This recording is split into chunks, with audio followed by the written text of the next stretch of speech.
Welcome back to ARS study circle. Hi, I am Saurabh. Electricity का आज ये एक रिवीजन वीडियो है जो कि एक ही पूरे वीडियो में आप लोगों को पूरा इलेक्ट्रिसिटी क्लास 10th का क्लियर हो जाएगा। और ये एक डिमांडिंग वीडियो है, आप लोगों के ही डिमांड पर ये वीडियो आ रहा है। तो आज हम लोग ऐसा करते हैं, बहुत ही तेज़ी से पूरा थ्योरी पार्ट इस वीडियो में कवर करेंगे। बाकी आप न्यूमेरिकल के लिए और क्वेश्चंस के लिए दूसरे वीडियो मेरे देख सकते हैं। ठीक है, तो स्टार्ट करते हैं। तो देखो, सबसे पहले इलेक्ट्रिसिटी क्या है। इलेक्ट्रिसिटी हम लोग जानते हैं कि अभी के समय में बहुत ही ज़्यादा यूजफुल चीज़ है, जिसका कि हम लोग घरों में यूज कर रहे हैं, इंडस्ट्री में यूज कर रहे हैं, ट्रांसपोर्ट में यूज कर रहे हैं। अब घर में क्या चीज़ में यूज कर रहा है, तो इलेक्ट्रिसिटी हमारे घर में पता ही होगा। सबसे इंपॉर्टेंट अभी सबके लिए मोबाइल हो चुका है। मोबाइल फ़ोन, उसको चार्ज करने के लिए टीवी, फ्रिज, ये सब सारा कुछ इलेक्ट्रिसिटी पर ही चलते हैं। इंडस्ट्री में फैक्ट्रीज वगैरह जितना भी होते हैं, मशीन्स वगैरह सब कुछ उसी इलेक्ट्रिसिटी पर ही चलते हैं। फिर ट्रांसपोर्ट में इलेक्ट्रिक बसेस आ चुकी है, ट्रेन, फिर इलेक्ट्रिक बाइक, सारे कुछ इलेक्ट्रिसिटी पर चल रहा है। ठीक है, तो अब इसमें सारा कुछ वही दिया हुआ है। आप लोग इसको वीडियो पॉज कर करके बाद में आराम से देख लेना है। सारा कुछ मैं बता चुका हूँ। ठीक है, आगे चल रहे हैं अब हम लोग। अब देखो, टाइप ऑफ इलेक्ट्रिक चार्जेस। अब जो इलेक्ट्रिसिटी का जो इलेक्ट्रिक चार्ज पर ही डिपेंड करता है। इलेक्ट्रिक चार्ज कितने टाइप का होता है, तो दो टाइप का होता है, एक पॉजिटिव चार्ज और एक निगेटिव चार्ज। ठीक है, अब देखो यहाँ पर ग्लास रॉड जो चार्ज एक्वायर करता है, ठीक है, कब, जब हम लोग ग्लास रॉड को सिल्क के क्लॉथ पर हम लोग रब करेंगे, ग्लास रॉड को सिल्क के क्लॉथ पर रब करेंगे तो ग्लास रॉड एक चार्ज एक्वायर करेगा। वो चार्ज हमारा कौन सा चार्ज होगा, पॉजिटिव चार्ज होगा। ठीक है, ध्यान से समझना, ग्लास रॉड जब सिल्क पर हम लोग रब करेंगे तो ग्लास रॉड एक चार्ज एक्वायर कर लेगा, वो पॉजिटिव चार्ज हो जाएगा। क्लियर? ठीक है, अब एक एबोनॉइड रॉड आ जाता है। एबोनॉइड रॉड जो होता है वो निगेटिव चार्ज एक्वायर कर लेता है। क्लियर? निगेटिव कब, जब इसे हम लोग वूलन क्लॉथ पर रब करेंगे तब। ठीक है, एबोनॉइड रॉड हमारा निगेटिव चार्ज एक्वायर करता है जब हम लोग उसे वूलन क्लॉथ पर रब करेंगे तभी। क्लियर हो गया? आगे देखते हैं। अब देखो, यहां पर एक दिख रहा है, ग्लास रॉड दिख रहा है। ठीक है, ग्लास रॉड दिख रहा है। तो ग्लास रॉड को हम लोग क्या किए हैं कि रब किए हैं ये क्लॉथ पर। ग्लास रॉड को क्लॉथ पर रब किए हैं तो देखो इस पर एक चार्ज आ गया और ये हमारा रह गया अलग। ठीक है, अब देखो कैसे रब करना है वो देख लो। देखो, ये ग्लास रॉड रब कर रहे हैं हम लोग सिल्क पर। देखो इससे क्या हो गया, जितना भी ग्लास रॉड पर निगेटिव चार्ज था वो ट्रांसफर हो गया, कहां हो गया, हमारे सिल्क पर। और ग्लास रॉड पर सिर्फ क्या रह गया, पॉजिटिव चार्ज। मैंने बताया पीछे ही कि ग्लास रॉड पर पॉजिटिव चार्ज रह जाता है और सिल्क पर सारा उसका नेगेटिव चार्ज चला जाता है। कब, जब सिल्क पर हम लोग रब करते हैं तब।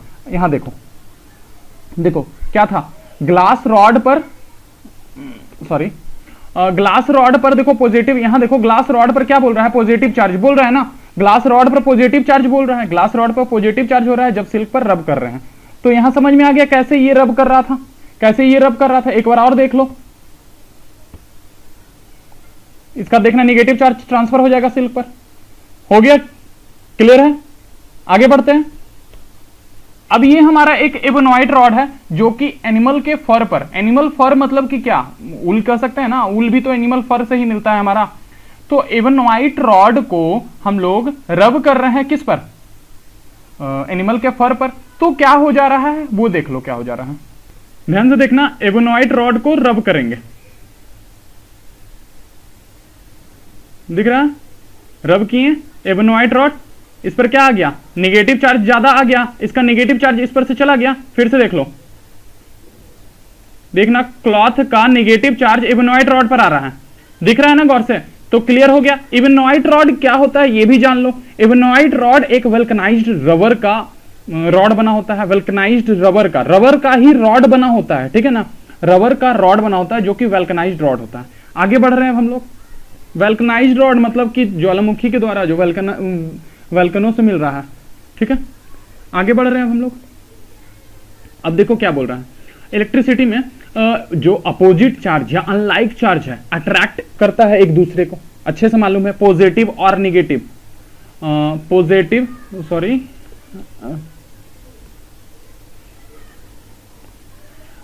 पॉजिटिव और निगेटिव एक दूसरे को क्या करता है, अट्रैक्ट करता है ना। तो अपोजिट चार्ज क्या होता है, अट्रैक्ट करता है, और सिमिलर चार्ज, ठीक है, ये एक दूसरे को अट्रैक्ट करेगा इस तरीके से।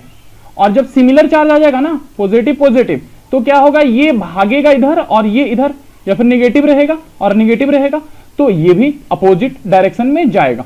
क्लियर हो गया? तो कह सकते हैं कि opposite charge repel each other. Clear? अब देखो एसआई यूनिट क्या होता है चार्ज का, तो एसआई यूनिट हमारा चार्ज का कूलम होता है और उसे सी से डिनोट करते हैं। क्लियर हो गया होगा ये भी? एसआई यूनिट इलेक्ट्रिक चार्ज का कूलम होता है और उसे हम लोग सी से डिनोट करते हैं। और ये ध्यान देना, एक coulomb, 1 coulomb is the quantity of electric charge which exert a force of 9 × 10⁻9 Newton. 9 × 10⁻9 Newton. 1 coulomb charge जो होता है ना, 9 × 10⁻9 न्यूटन के बराबर चार्ज का फोर्स, मतलब 1 मीटर का डिस्प्लेसमेंट करा सकता है। ठीक है, ये इस लाइन को याद करना। 1 coulomb is the quantity of electric charge, 1 coulomb quantity होता है इलेक्ट्रिक चार्ज का, which exert a force of 9 × 10⁻9 newton on an equal charge. दूसरे चार्ज इक्वल चार्ज पर, मान लो ये प्लस है और ये प्लस है, तो ये इस पर फोर्स लगा करके इसको 1 मीटर मूव कराएगा। कितना फोर्स के कारण? 9 × 10⁻9 के कारण। क्लियर? या अगर निगेटिव अपोजिट चार्ज रहता तो अट्रैक्ट करता, कितना फोर्स के कारण? 9 × 10⁻9 के कारण। क्लियर? तो ये जो है स्टेटमेंट, इसको अच्छे से नोट करके लिख लेना है। आगे चल रहे हैं अब हम लोग। देखो क्या बोल रहा है, all the matter contain positively charge particle called proton and negatively charge particle electron. तो जितना भी मैटर होता है हमारा जो कि पॉजिटिवली चार्ज पार्टिकल कंटेन रखता है, उसे हम लोग क्या बोलते हैं? प्रोटॉन। और निगेटिवली चार्ज पार्टिकल रखता है, उसे हम लोग क्या बोलते हैं? इलेक्ट्रॉन। प्रोटॉन और इलेक्ट्रॉन, क्लियर? जो भी पॉजिटिवली चार्ज पार्टिकल रखता है वो प्रोटॉन और निगेटिव इलेक्ट्रॉन। क्लियर? अब देखो क्या बोल रहा है, a proton possess a positive charge, कितना रखता है? 1.6 × 10⁻−19 कूलम। ध्यान देना, जो प्रोटॉन होता है वो पोज करता है क्या? पॉजिटिव चार्ज, जो कि कितना? 1.6 × 10⁻−19 कूलम। और जो इलेक्ट्रॉन होता है ना, वो पोज करता है निगेटिव चार्ज, वो कितना? तो देखो फिर से, ये भी उतना ही करता है, बस निगेटिव 1.6 × 10⁻−19 कूलम होता है। ओके, आगे बढ़े। अब देखो क्या बोल रहा है, एक क्वेश्चन दिया हुआ है, calculate the number of electron constituting 1 coulomb of charge. मैं ये क्वेश्चन न्यूमेरिकल वाले सेक्शन में मैं करवाया हूं, उसे आप वहां से देख कर करके समझ सकते हैं। और क्या करना है, इसको सॉल्व कर करके आप टेलीग्राम या फिर कमेंट सेक्शन में डाल दो। ठीक है, इस वीडियो में सिर्फ हम लोग रिवीजन करने वाले हैं, कोई भी न्यूमेरिकल नहीं करने वाले हैं। न्यूमेरिकल के लिए आप न्यूमेरिकल स्पेशल वीडियो मेरा है, वो देख सकते हो। क्लियर? आगे चल रहे हैं। अब देखो क्या बोल रहा है, कंडक्टर एंड इंसुलेटर। अब कंडक्टर क्या होता है, इंसुलेटर क्या होता है? ठीक है, तो कंडक्टर वैसा सबस्टांस जो कि जिसमें की इलेक्ट्रिसिटी इजीली फ्लो कर जाए बिना कोई प्रॉब्लम के। ठीक है, वैसा सबस्टांस जिसमें की इलेक्ट्रिसिटी है ना फ्लो कर जाए इजीली, उसको हम लोग क्या बोलते हैं? कंडक्टर बोलते हैं। जैसे कि सिल्वर, कॉपर, एल्यूमिनियम, ये सब हमारा क्या है? कंडक्टर है। Clear? Silver, copper, aluminium conductor है। हम लोग घरों में वायर का यूज करते हैं, किसका? कॉपर का, एल्यूमिनियम का, ये सब का वायर का यूज हम लोग कर रहे हैं। तो क्यों कर रहे हैं? क्योंकि वो बहुत ही अच्छा कंडक्टर होता है। क्लियर? अब देखो कार्बन, नॉन मेटल, तो देखो ज्यादातर जो नॉन मेटल, ज्यादातर क्या बोलेंगे, ऑलमोस्ट सारे नॉन मेटल जो होते हैं ना वो इंसुलेटर ही होते हैं। लेकिन कार्बन का एक एलोट्रॉप कौन सा? ग्रेफाइट। कार्बन का हमारा एक एलोट्रॉप ग्रेफाइट है, वो भी कंडक्टर है। ठीक है, वो भी हमारा क्या है? वो कंडक्टर है। फिर देखो आगे क्या दिया हुआ है, दो substance through which electricity can not flow are called insulator. हम लोग अच्छे से जानते हैं वैसा सबस्टांस जिसमें कि इलेक्ट्रिसिटी फ्लो नहीं करता है उसे क्या बोलते हैं? इंसुलेटर। अब सोचो इंसुलेटर तुम लोग कहां देखे हो? तो देखो जितना भी इलेक्ट्रिकल अप्लायंसेस होता है उसका कवरिंग, ठीक है, इंसुलेटेड होता है। जैसे कि वायर का कवर क्या होता है? प्लास्टिक का किया हुआ रहता है। ठीक है, तो वो होता है। फिर जो भी जैसे कि कुछ कुछ औजार वगैरह होते हैं, टूल्स वगैरह जो इलेक्ट्रिकल अप्लायंसेस इलेक्ट्रीशियन यूज करते हैं, वो सबका जो हैंडल वगैरह होता है वो क्या चीज का? इंसुलेटेड होता है, रबड़ कोटेड किया हुआ रहता है। ठीक है, फिर ग्लास हमारा क्या होता है? इंसुलेटर होता है। एवोनॉइट रॉड भी इंसुलेटर, रबर भी हमारा इंसुलेटर होता है। Most plastic, paper, dry would, cotton, mica, bakelite, पोर्सिलियन, dry air, ये सब हमारा क्या होता है? इंसुलेटर होता है, जो कि इलेक्ट्रिक चार्ज को मूव करने नहीं देता है। क्लियर? इलेक्ट्रिक चार्ज को मूव करने नहीं देता है। समझ में आ गया? नहीं समझ में आ रहा है तो क्या करना है मालूम है आप लोगों को? टेलीग्राम पर आओ, @class 10 फ्री, यहां आओ क्वेश्चन एराइज करो। ठीक है, आगे देखते हैं। अब देखो यहां पर कॉपर वायर है, ये हमारा कॉपर वायर है, इसे भी मैं अच्छे से दिखा देता हूं। देखो यहां कॉपर वायर लगा है, अब यहां से इलेक्ट्रिसिटी फ्लो कर करके देखो कैसे कैसे जा रहा है। यहां से देखो निगेटिव साइड से निकल रहा है इलेक्ट्रॉन और ये पॉजिटिव की तरफ जा रहा है और ये बल्ब ग्लो कर रहा है। क्लियर, ये बल्ब कैसे ग्लो कर रहा है, तो निगेटिव साइड से इलेक्ट्रॉन निकलता है, लेकिन करंट जो होता है ना उसके हमेशा अपोजिट फ्लो करता है। जिस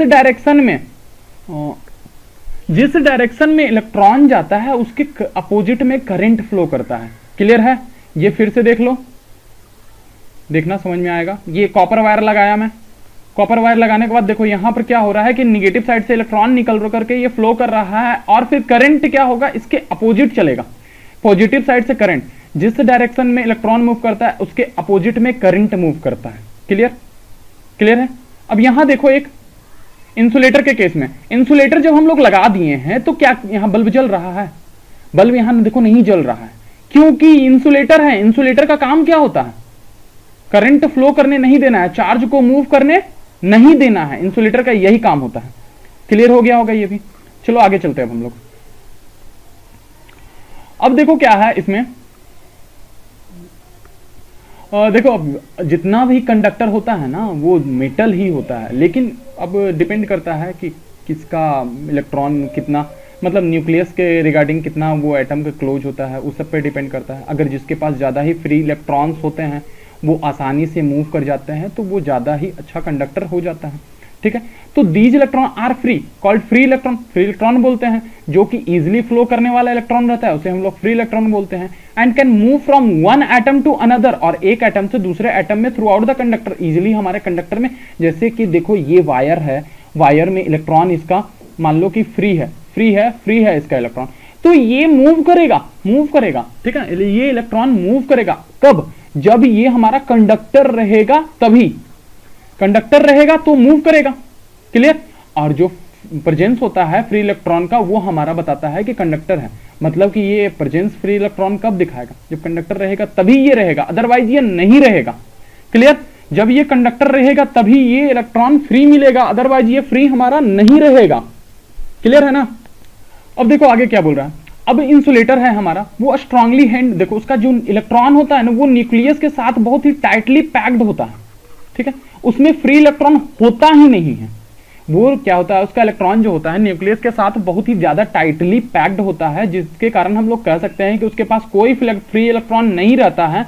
और जब फ्री इलेक्ट्रॉन नहीं रहता है तो इलेक्ट्रॉन तो मूव करेगा है नहीं, जब इलेक्ट्रॉन मूव करेगा ही नहीं तो फिर क्या उसमें करंट डेवलप होगा, करंट फ्लो कर पाएगा, नहीं कर पाएगा, जिसके कारण कह सकते हैं insulator does not allow electric charge to flow through it. इसी के कारण से हमारा जो इंसुलेटर होता है इलेक्ट्रिक चार्ज को मूव करने नहीं देता है, तो करंट भी उसमें नहीं फ्लो करता है। इस कारण से हमारा इंसुलेटर का ही हम लोग प्रोटेक्शन के लिए यूज करते हैं।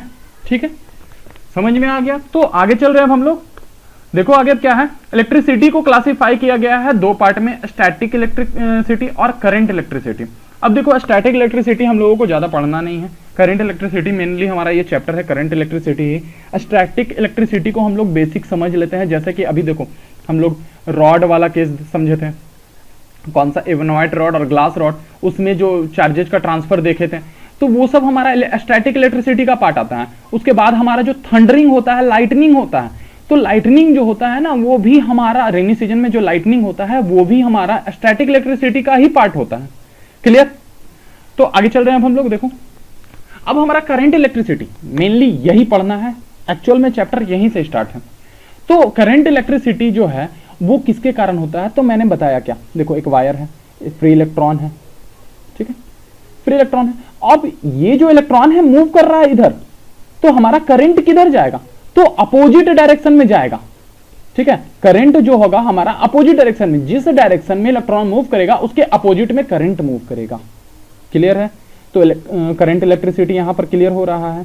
अब इलेक्ट्रिक पोटेंशियल, ये काफी इंपॉर्टेंट है और ये आता ही आता है एग्जामों में, या तो 1 नंबर, 2 नंबर, 3 नंबर, 4 नंबर, किसी में भी ये पूछ सकता है। तो ये बहुत ही अच्छे से समझना क्या होता है। तो देखो क्या बोल रहा है, द इलेक्ट्रिक पोटेंशियल और potential at a point in an electric field is defined as the work done in moving a unit positive charge from infinity to that point. ठीक है, देखो क्या होता है, इलेक्ट्रिक पोटेंशियल जो होता है या फिर पोटेंशियल कहेंगे किसी भी पॉइंट का इलेक्ट्रिक फील्ड में, उसको कैसे डिफाइन करेंगे, तो कोई एक चार्ज है Q, कहीं दूर इंफिनिटी से उसको उठा करके लाना है। ठीक है, किसी एक पार्टिकुलर पॉइंट पे, मान लो इस पॉइंट पे लेके आ रहे हैं कहीं दूर इंफिनिटी वाले पॉइंट से, ये इंफिनिटी है हमारा, यहां से लेके आ रहे हैं Q चार्ज को, और इस लाने के दौरान जो वर्क करना पड़ा, जो हमारा वर्क करना पड़ा, उसको हम लोग क्या बोलेंगे। ठीक है, और ये ध्यान देना, ये यूनिट पॉजिटिव चार्ज रहेगा। तो ये वर्क जो कर रहे हैं हम लोग, वहीं से हमारा क्या मिल जाता है, पोटेंशियल डिफरेंस मिल जाता है। जो हम लोग वर्क कर रहे हैं, तो work done V is equal to क्या होता है, W upon Q, work done पर यूनिट चार्ज, वर्क डन पर यूनिट चार्ज कहेंगे इसको। क्लियर, जो हमारा इंफिनिटी पॉइंट से किसी पार्टिकुलर पॉइंट पर चार्ज को लाने में जो वर्क डन हो रहा है, वही हमारा पोटेंशियल दे रहा है। क्लियर हो गया होगा। A potential of 1 volt at point means 1 joule of work is done. ध्यान देना, 1 joule of work is done in moving of 1 coulomb charge. एक कूलम चार्ज को इंफिनिटी से हम लोग किसी पार्टिकुलर पॉइंट पर लेके आ रहे हैं, इस दौरान हमारा 1 जूल वर्क हो रहा है, तो हमें क्या मिल जाएगा, 1 वोल्ट पोटेंशियल डिफरेंस। क्लियर, या फिर पोटेंशियल बोलो, पोटेंशियल डिफरेंस अभी नहीं, इसे पोटेंशियल बोलो। क्लियर हो गया होगा ये पॉइंट। चलो आगे चल रहे हैं। अब देखो आगे क्या बोल रहे हैं, पोटेंशियल डिफरेंस के बारे में बात कर रहे हैं। पोटेंशियल जो डिफरेंस है हमारा, वो क्या होता है, तो देखो ये भी उसी तरीके से पोटेंशियल में हम लोग क्या पढ़ रखे थे, पोटेंशियल में हम लोग यही पढ़े थे कि इंफिनिटी से किसी पार्टिकुलर पॉइंट में चार्ज लेके आ रहे हैं हम लोग, इंफिनिटी से पार्टिकुलर पॉइंट पे चार्ज। अब पोटेंशियल डिफरेंस में क्या होगा, एक पॉइंट से, पॉइंट 1 से पॉइंट 2 पर जो चार्ज को लेके जाने में जो वर्क डन होगा, मतलब कि इस दौरान जो W/Q आएगा, ठीक है, एक पॉइंट से दूसरे पॉइंट पे जाने में, वही हमारा क्या हो जाएगा, PD, मतलब कि potential difference. Clear, work done लगेगा एक पॉइंट से दूसरे पॉइंट में यूनिट चार्ज को ले जाने में, जितना भी वर्क डन लगेगा वही हमारा पोटेंशियल डिफरेंस दिखाएगा। मतलब कि फिर से बोल दो कि वर्क डन पर unit charge moved is called potential difference from one point two another. Clear, देखो अब पढ़ो, the potential difference between 2 point in an electric circuit is defined as amount of work done in moving unit charge from one point to another। Clear, एक point से दूसरे point में जाने में जो पोटेंशियल डिफरेंस, मतलब जाने में जो वर्क डन हो रहा है हमारा, वही हमारा पोटेंशियल डिफरेंस देगा। हो गया, तो पोटेंशियल डिफरेंस बराबर V बराबर W/Q हो गया। अब SI यूनिट बात कर रहे हैं पोटेंशियल डिफरेंस का, वो क्या होता है, तो वोल्ट होता है। वोल्ट याद कर लो, पोटेंशियल डिफरेंस का SI यूनिट क्या होता है, वोल्ट होता है, और उसे हम लोग V से डिनोट करते हैं। ये भी क्लियर हो गया। अब देखो आगे चलते हैं, आगे देखो क्या बोल रहा है, the potential difference between 2 point is said to be 1 volt. Potential difference अब 2 पॉइंट के बीच में जो होगा वो 1 वोल्ट होगा। कब होगा, जब 1 जूल वर्क कर, मतलब 1 जूल वर्क किया गया, कब, 1 कूलम चार्ज को एक जगह से दूसरे जगह ले जाने में, तो हमें 1 वोल्ट दे देगा पोटेंशियल डिफरेंस। क्लियर है, ये भी फिर से सुन लो, 1 वोल्ट कब देगा, जब 1 जूल वर्क एक पॉइंट से दूसरे पॉइंट पर लेके जाने में किसको, यूनिट चार्ज को लगेगा, तो वही हमारा 1 वोल्ट पोटेंशियल डिफरेंस देगा। क्लियर, तो 1 वोल्ट बराबर 1 जूल बाई 1 सेकेंड कूलम। ठीक है, 1 भी इज इक्वल टू 1 जूल, और कूलम टू द पावर -1 कर लो, ये हटाओ -1। क्लियर, अब ये कैसे आया -1, तो नीचे से उठ करके जो ऊपर जाएगा तो -1 ही आएगा। अब देखो क्या बोल रहा है, पोटेंशियल डिफरेंस जो हम लोग मेजर करते हैं उसे वोल्ट मीटर से करते हैं, अच्छे से मालूम है, वोल्ट मीटर से करते हैं। और वोल्ट मीटर का जो रेसिस्टेंस होता है वो कैसा होता है, पता है कैसा होता है, बहुत ही ज्यादा हाई होता है। ठीक है, वोल्ट मीटर का रेसिस्टेंस बहुत ही ज्यादा हाई होता है। क्यों होता है ज्यादा हाई, क्योंकि सोचो तुम, देखो ये हमारा रेसिस्टेंस है, अब यहां से हम वोल्ट मीटर लगा रहे हैं, पैरेलल में ही लगता है हमेशा, ये याद रखना। वोल्ट मीटर मेजरिंग यूनिट होता है पोटेंशियल डिफरेंस का, और ये हमेशा पैरेलल में लगता है, आगे मैं बताऊंगा इसे, पैरेलल में लगता है। अब करंट को देखो मूव कराएंगे, अब इसका हाई रेसिस्टेंस करना है, इससे तो ज्यादा रहेगा, इसका जो रेसिस्टेंस रहेगा उससे इसको बहुत ज्यादा रखना होगा। क्यों, अब देखो करंट इधर जाएगा। अब तुम ही सोचो, तुमको 2 रास्ते मिल रहे हैं, एक रास्ता ये, एक रास्ता ये रास्ता आसान है, ये रास्ता डिफिकल्ट है, किसमें जाना पसंद करोगे, इसमें जाना पसंद करोगे। वही चीज यहां पर क्रिएट करना होता है। इस करंट को 2 रास्ते मिल रहे हैं, एक रास्ता ये, एक रास्ता ये। इस रास्ते में ज्यादा रेसिस्टेंस है, मतलब कि ज्यादा ही दिक्कत है, और यहां पर कम दिक्कत है, तो किधर से जाना शुरू करेगा, इधर से जाना शुरू करेगा। और हम लोग को चाहिए भी क्या, इधर से ही जाए, रेसिस्टेंस से ही ना हमारा करंट फ्लो करे, पोटेंशियल डिफरेंस वोल्ट मीटर से तो नहीं करे। क्लियर हो गया ये, ठीक है। और आगे इसको डिटेल से देख लेंगे, आगे चलते हैं। देखो आगे क्या बोल रहा है, इलेक्ट्रिक करंट। अब इलेक्ट्रिक करंट में तुम्हारा देखो क्या होता है, इलेक्ट्रिक करंट तो हमारा इलेक्ट्रिसिटी चैप्टर है, इलेक्ट्रिक करंट क्या होता है, तो इलेक्ट्रिक करंट ध्यान से समझना, देख लो, when two charge body at different electric potential connected by a metal, जब दो चार्ज बॉडी अगर हम लोग कनेक्ट कर रहे हैं, मतलब दो चार्ज बॉडी है अलग अलग पोटेंशियल डिफरेंस का, उसको हम लोग कनेक्ट कर रहे हैं किसी मेटल वायर से, ठीक है। ध्यान से सुनना, जब दो चार्ज बॉडी अलग अलग पोटेंशियल डिफरेंस का, उसको अगर हम लोग कनेक्ट कर रहे हैं मेटल वायर से, तो क्या होता है कि उसमें जो इलेक्ट्रिक चार्ज होता है वो फ्लो करना शुरू कर देता है हाइयर पोटेंशियल से लोअर पोटेंशियल की ओर। जैसे देखो ये एक पॉइंट है, एक चार्ज बॉडी, ये दूसरा चार्ज बॉडी, इसके पास बहुत ज्यादा मतलब चार्ज है, ठीक है, ये Q बड़ा है और ये Q छोटा है, और इसके पास बहुत ज्यादा, अगर ये दोनों को हम लोग कनेक्ट कर देंगे तो क्या हो जाएगा कि बैलेंस होने का कोशिश करेगा, तो इससे जो चार्ज होगा, इस पॉइंट से जो चार्ज होगा उठ के इधर जाना शुरू कर देगा। क्लियर हो गया, मतलब कि चार्ज का फ्लो, जब चार्ज का फ्लो हो रहा है तो फिर करंट भी आएगा ही आएगा। Clear, this flow of charge in the metal wire constitute electric current, बता दिया मैंने, ठीक है। अब आगे देखो, अब क्या होता है, it's potential difference between the end of the wire which make the electric charge into flow into the wire. और जो पोटेंशियल डिफरेंस बहुत ही ज्यादा इंपॉर्टेंट है, ये पोटेंशियल डिफरेंस रहेगा तभी हमारा चार्ज जो होगा मूव करते रहेगा और इलेक्ट्रिसिटी उसमें फ्लो करते रहेगा। क्लियर है। अब देखो क्या है, जो इलेक्ट्रिक करंट है फ्लो कर रहा है electric charge in the conductor such as metal wire. Electric current कहां फ्लो करेगा, तो मेटल वायर में ही फ्लो करेगा, और तो कहीं करेगा नहीं। क्लियर, प्लास्टिक का वायर लगा देंगे तो क्या फ्लो करेगा, नहीं ना। अब देखो मैं क्या बताया था, क्यू चार्ज से क्यू बड़ा क्यू छोटा, तो ज्यादा से कम की तरफ फ्लो करता है। यहां पे देखो क्या होता है, या फिर हाइयर पोटेंशियल से लोअर पोटेंशियल की तरफ मूव करता है, ठीक है। जो ज्यादा ऊंचाई पर रहेगा, जैसे कि तुम ही देखो पानी को ऊंचा से नीचा की ओर चलते हैं, तो ये पानी वाला भी केस देख ही लो।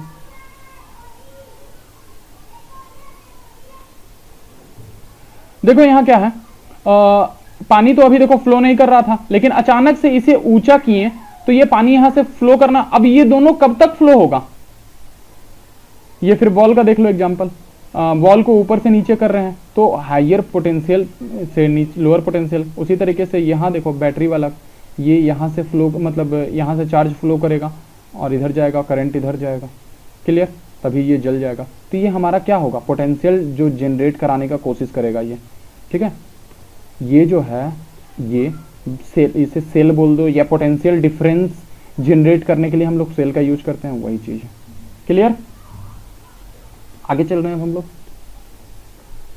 अब देखो क्या बोल रहा है, the magnitude of electric current in a conductor is the amount of electric charge passing through the given point of the conductor in 1 second. देखना ये जो लाइन है ना, यही हमारा करंट का डिफिनेशन हो जाएगा, ठीक है। करंट का यही हमारा डेफिनेशन हो जाएगा, ध्यान से पढ़ो उसे। अब देखो क्या बोल रहा है, जो मैग्नीट्यूड है इलेक्ट्रिक करंट का किसी कंडक्टर में, वो क्या होगा, तो अमाउंट ऑफ इलेक्ट्रिक चार्ज, जितना अमाउंट होगा इलेक्ट्रिक चार्ज का वो पास करेगा कहां से, किसी एक पार्टिकुलर पॉइंट से, ठीक है, 1 सेकेंड में। मतलब कि कुछ चार्ज है हमारे पास Q, किसी एक पॉइंट से, जैसे कि ये सपोज ये एक पॉइंट है, यहां से चार्ज को पास करवाना है, ये चार्ज, ठीक है, इसे पास करवाना है, तो 1 सेकेंड में जितना चार्ज पास करेगा वही हमारा करंट दे देगा। मतलब कि Q अपॉन यहां पर 1 सेक, मान लो कि 1 Q चार्ज है 1 सेक, मतलब कि ये हमारा करंट दे दिया। यहां देखो Q बाई टी, आई बराबर Q by T, charge upon time हमारा करंट दे देता है।